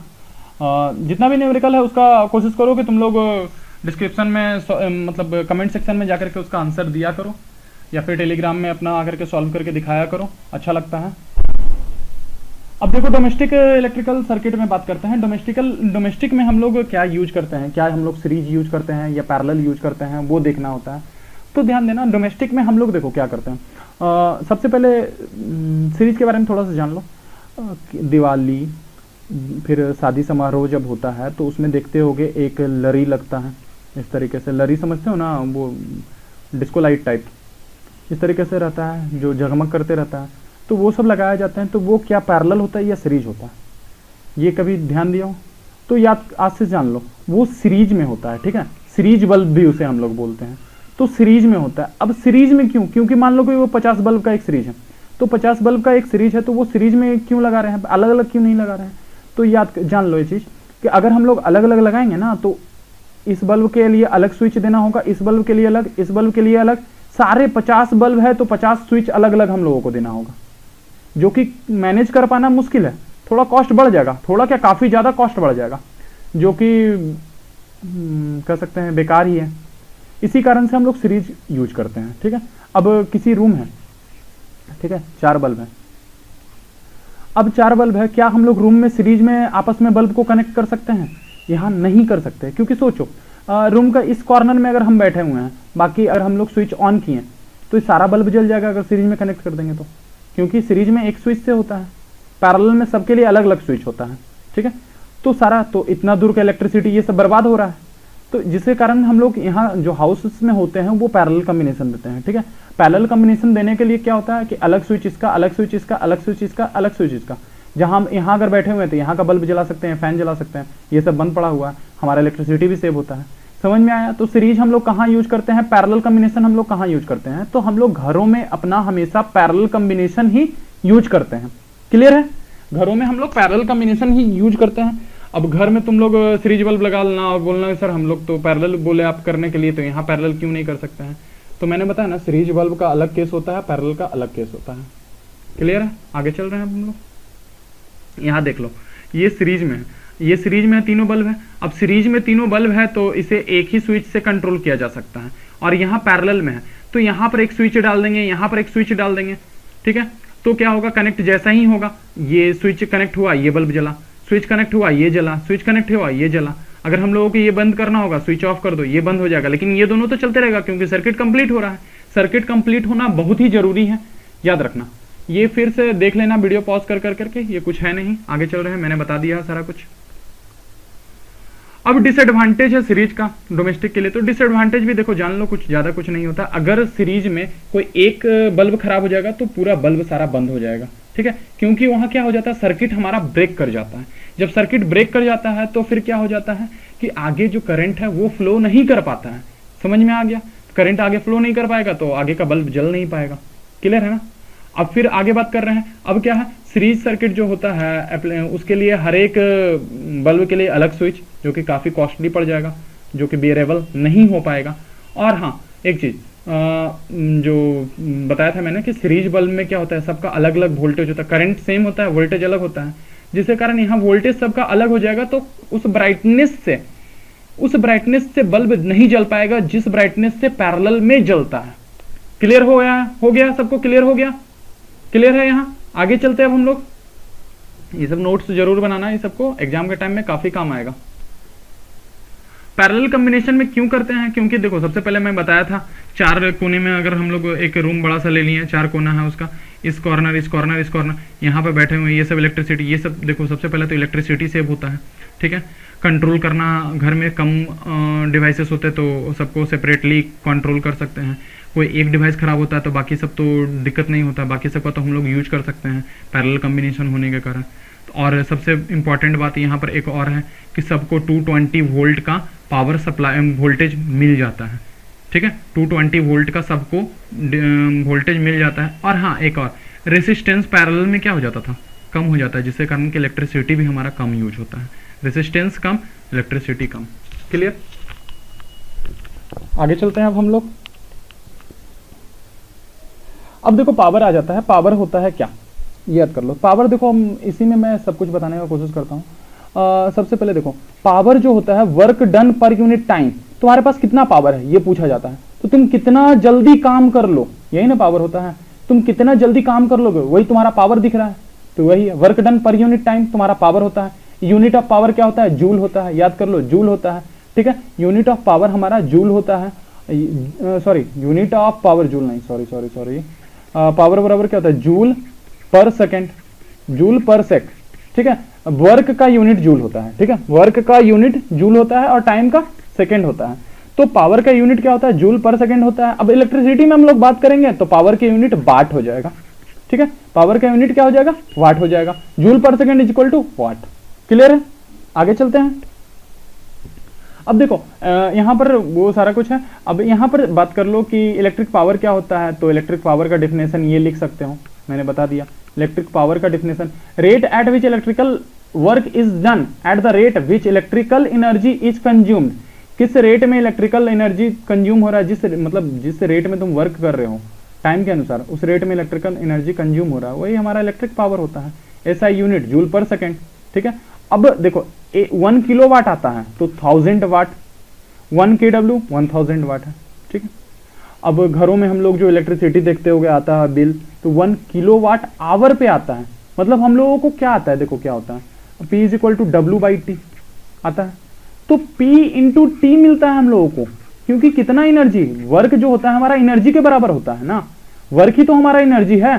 तो कितना एनर्जी तुम कंज्यूम किया है, तो क्या मिलेगा, P इंटू टी मिलता है हम लोगों को। मतलब कि P मतलब किलोवाट और T मतलब आवर, तो हम लोगों को मिलता है किलोवाट आवर, जिसे हम लोग क्या बोलते हैं, 1 यूनिट, ठीक है। 1 किलोवाट आवर मिल जाएगा, वही हमारा 1 यूनिट होता है। क्लियर है? आगे चल रहे हैं। ये सब फॉर्मूला है, देख लेना ऐसे। देखो यहाँ पर एक नजर फिर से, यहाँ देखो, W बराबर क्या होता है, W/Q is equal to V, हम लोग पहले भी पढ़ चुके हैं। तो यहाँ से देखो, W is equal to VQ बोल सकते हैं। अब W is equal to V को Q बराबर क्या लिख सकते हैं, IT लिख सकते हैं, IT लिख सकते हैं ना, Q को। जब आई टी लिख सकते हैं हम भी, तो डब्ल्यू बराबर वी आई टी हमारा मिल गया। और तो पावर बराबर क्या होता है डब्ल्यू बाई टी, अभी हम लोग पढ़ रहे थे डब्ल्यू पी बराबर डब्ल्यू बाई टी। पी यहाँ से क्या हो जाएगा डब्ल्यू की जगह V I T upon T, T T काटो, पी बराबर आई भी, याद कर लो ये पी आई भी 10 बार बोलो याद हो जाएगा, ये इस पे बहुत क्वेश्चन बन जाएगा, ठीक है। पी आई भी, अब इसे पढ़ना अच्छे से लाइन बाय लाइन पढ़ लेना, कुछ है नहीं इसमें। आगे चलते हैं अब हम लोग। ये हाँ देखो P इज इक्वल टू आई भी, अब यहाँ से देखो P इज इक्वल टू आई और V बराबर, देखो V बराबर आई आर पढ़ रखे हो ना, तो यहाँ पर रखो, देखो V की जगह आई आर रख दो, तो P is equal to I square R मिल गया ना, याद हो गया ना। अब एक और P इज इक्वल टू आई भी होता है ना, अब आई की जगह हम लोग क्या रख सकते हैं V बाई आर रख सकते हैं आई की जगह पर, तो यहाँ रखो देखो V by R into V is equal to V square by R होता है, ये मिल गया, वी स्क्वायर बाई आर मिल गया, वी स्क्वायर बाई आर मिल गया, मतलब कि हमारा दो फॉर्मूला यहाँ से मिल गया। तो यहाँ मैं लिख रहा हूँ देखो वी स्क्वायर बाई आर एक और ये एक ये आई स्क्वायर आर, ठीक है, आई स्क्वायर आर, दो फॉर्मूला मिल गया। अब देखो ही फिर से एनर्जी का बात कर रहे हैं, एच अब आ जाता है, आगे देख लेते हैं, होगा ही पावर वोल्टेज रेटिंग, ये सब इम्पॉर्टेंट नहीं है, बस इसे देख लेना है एक बार अच्छे से। आगे चल रहे हैं, ये सब भी देख लेना है एक बार अच्छे से। इम्पॉर्टेंट फार्मूला है इलेक्ट्रिकल एनर्जी कंज्यूम करने के लिए, तो इलेक्ट्रिकल, हाँ चलो ये थोड़ा सा मैं बता देता हूँ। एनर्जी देखो इसे W भी बोलते हैं, अब इसे H भी बोल सकते हैं, ठीक है। तो देखो क्या होता है, अभी हम लोग क्या पढ़ रखे थे, P इंटू टी पढ़ रखे थे, अब P बराबर क्या पढ़ रखे हैं अभी आई भी इंटू टी। तो देखो H या W या E कुछ भी डिनोट करते हैं हम लोग, हीट एनर्जी बोलते हैं, सॉरी यहाँ पर H नहीं होता है, रॉन्ग हो रहा है। W या E बात करेंगे ना, तो इसको याद कर लो VIT, ठीक है, VIT याद कर लेना VIT, और बाकी वही सब है। W अपॉन E बराबर P की जगह फिर से रखो V square by R into T, V square by R into T, ये भी हो जाता है, और उसके बाद आई स्क्वायर आर टी, ये भी हो जाता है, ठीक है। ये तीन फार्मूला है, तीनों फार्मूला के यूज हो जाता है। ये क्वेश्चन करना, सॉल्यूशन देना फिर से तुम लोग। आगे चल रहे हैं हम लोग, कॉमर्शियल यूनिट अब बात कर रहे हैं, तो किलोवाट आवर होता है। किलोवाट आवर हम लोग घर में इलेक्ट्रिसिटी का मेजरमेंट करते हैं किलोवाट आवर में, वो भी मैं बताया कैसे करते हैं। चलो ठीक है, ये देख लेना तुम लोग। आगे चल रहे हैं अब हम लोग, डिटेल से पढ़ना है तो मेरे सारे वीडियोज़ को देख ले जरूर, वो एकदम डिटेल से काफ़ी रहेगा, क्लियर अच्छे हो जाएगा। यहाँ पर मैं जल्दी में बता रहा हूँ क्योंकि मुझे ये पूरा थ्योरी इसमें कंप्लीट करना है, और जो इंपॉर्टेंट पॉइंट है जिससे कि क्वेश्चन बने, जिससे कि थ्योरेटिकल पार्ट मैच कर जाए, वो मैं बता देता हूँ जल्दी से। क्योंकि ये जो मैं बना के रखा हूँ मटेरियल, ये NTSC लेवल तक का मैं बना के रखा हूँ, बोर्ड के लिए ये काफ़ी है। जो मैं बता रहा हूँ वो ध्यान से बस सुनते जाओ, वो काफ़ी होता है, ठीक है। अब ये एक इम्पॉर्टेंट है, ये पॉइंट देख लो, ये 1 किलोवाट आवर बराबर 36 पर 5 time 0, 3.6 into 10 to the power 5 joule second, ये इंपॉर्टेंट है। अब ये कैसे आया वो देख लो, तो देखो 1 किलोवाट आवर, ठीक है, 1 किलोवाट आवर है। 1 किलोवाट आवर को हम लोग कैसे पहले लिख सकते हैं, 1000 वाट और आवर लिख सकते हैं। 1000 वाट का यूनिट क्या होगा, जूल पर सेकेंड, और आवर को क्या लिखोगे 60 मिनट इंटू 60, तो ये इतना सेकेंड आ गया। इसको यहाँ से सेकेंड कटा, ये सॉल्व करने के बाद कितना आ जाएगा 3.6 into 10 to the power 6 joule बच गया, जूल आ जाएगा। तो 1 kilo watt hour is equal to इतना जूल। ये एक इंपॉर्टेंट है, इससे आता है क्वेश्चन, ये याद कर लें, देख लो कैसे बताया मैंने। आगे चल रहा हूँ मैं अब, ये फिर से एक क्वेश्चन है, इसे भी करना क्वेश्चन। अब देखो effect produced by electric current. अब इफेक्ट क्या क्या होगा, तो हीटिंग इफेक्ट, मैग्नेटिक इफेक्ट और केमिकल इफेक्ट। तो ये दोनों को क्लास 10 में पढ़ना नहीं है, हीटिंग इफेक्ट सिर्फ पढ़ना है। हीटिंग इफेक्ट में क्या होता है वो जान लेते हैं। तो हीटिंग इफेक्ट में वही हमारा क्या था, एच, मैंने उधर बोला था कि नहीं होता है, सॉरी यहाँ होता है एच ही हमारा ई होता है, हमारा ये होता है, ठीक है। तो वहाँ हम लोग क्या पढ़ रखे थे, एच बराबर क्या होता है I square R T, V square by R T, और हमारा फिर एक और वी आई टी, ठीक है। यही 3 इसमें मिलेगा पढ़ने के लिए और कुछ नहीं है। हीटिंग इफेक्ट मैंने बताया है कि जब करंट फ्लो करता है तो बहुत सारा ऐसा डिवाइसेस होता है जहाँ पर हीटिंग के लिए ही हम लोग यूज करते हैं, वही है इसमें। ये देख लेना, मैंने बता दिया ये सब डिराइव कर करके। तो ये अब देख लो एक बार, I² RT जब है तो हीट किसके डायरेक्टली प्रोपोर्शनल है, I² के। किसके डायरेक्टली प्रोपोर्शनल है, R के। किसके डायरेक्टली प्रोपोर्शनल है, T के। उसके बाद फिर V² RT। इस केस में क्या होता है, इस केस में V² के डायरेक्टली प्रोपोर्शनल होता है, लेकिन इस केस में इन्वर्सली R के होता है। तो ये समझना होता है क्वेश्चन से कि कहाँ क्या यूज करें। क्लियर। एप्लीकेशन अब बात कर रहा है हीटिंग इफेक्ट का, तो एप्लीकेशन मैंने बता दिया ना कि कहाँ कहाँ उसका यूज करते हैं, वही सब है। और इसमें कुछ नहीं है कि कौन कौन से डिवाइसेस में हम लोग इसका यूज कर रहे हैं, क्यों यूज करना होता है, वही सब है। इसको देख लेना, हीटिंग इफेक्ट कुछ है नहीं इसमें। चलो ख़त्म हो गया, अब सिर्फ न्यूमेरिकल ही रह गया है। तो अगर ये देखो, ये पूरे वीडियो में हमारा क्या था, पूरा इलेक्ट्रिसिटी एक कंबाइन वे में ख़त्म हो चुका है, जितना थ्योरेटिकल पार्ट है। अब सिर्फ न्यूमेरिकल पार्ट रह गया, न्यूमेरिकल पार्ट रह गया और कुछ क्वेश्चंस वगैरह रह गया। बहुत मैंने वीडियो डाल रखा है, उसे देख लो, प्रॉब्लम होता है पूछ लो। अगर तुम लोगों को अगर ये वीडियो अच्छा लग रहा है, आप लोगों को अगर अच्छा लग रहा है तो प्लीज़ शेयर करो, सब्सक्राइब करो, जितना ज़्यादा से ज़्यादा हो सकता है, जिससे हम लोगों को थोड़ा और मोटिवेशन मिलेगा और अच्छे अच्छे वीडियो बना सकेंगे। ठीक है, धन्यवाद, थैंक यू।